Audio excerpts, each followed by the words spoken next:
বৈষম্য বিরোধী আন্দোলনে বিক্ষোভকারীদের হত্যার বিষয়টি নিরপেক্ষভাবে তদন্ত করুক জাতিসংঘের ফ্যাক্ট ফাইন্ডিং মিশন, এমনটি চায় সরকার বলে জানিয়েছেন পররাষ্ট্র উপদেষ্টা এম তৌহিদ হোসেন।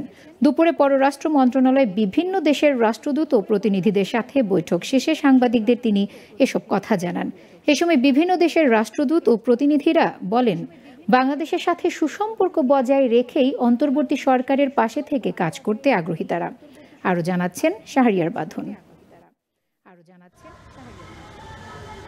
বৃহস্পতিবার অন্তর্বর্তীকালীন সরকারের পররাষ্ট্র উপদেষ্টা তৌহিদ হোসেনের সাথে সাক্ষাৎ করতে পররাষ্ট্র মন্ত্রণালয়ে যান ঢাকায় নিযুক্ত রাশিয়ার রাষ্ট্রদূত, জাপানের রাষ্ট্রদূত এবং জাতিসংঘের প্রতিনিধি।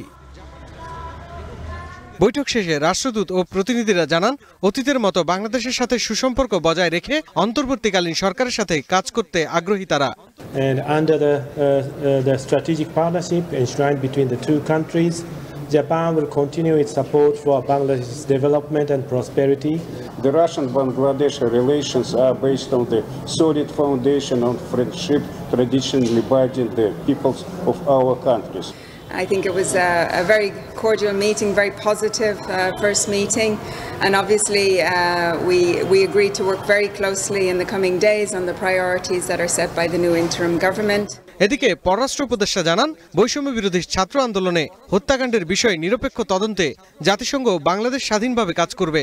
যারা এই অপরাধগুলো করেছে এবং যারা হুকুম দিয়েছে তাদেরকে অবশ্যই বিচারের সম্মুখীন করতে হবে এবং সে কাজে জাতিসংঘ সহায়তা করুক, এটা তো আমাদের নীতিগত সিদ্ধান্ত আছে।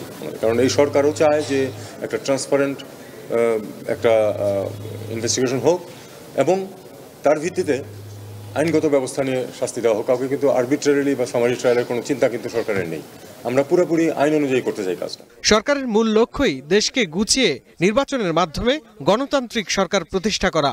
সে সময়টুকু পর্যন্ত এই সরকার থাকবে বলেও জানান তৌহিদ হোসেন। প্রকৃত নির্বাচন করে প্রকৃত জনপ্রতিনিধিদের কাছে ক্ষমতা হস্তান্তর করে যাওয়া, এটা হলো দ্যাট ইজ দ্য টার্গেট। পথে যেসব বাধা আছে, যেসব রিফর্ম দরকার, সেগুলি এই সরকার ইনিশিয়েট করবে এবং ইরিভার্সিবল একটা পজিশন সৃষ্টি করে তারা সরে যাবে।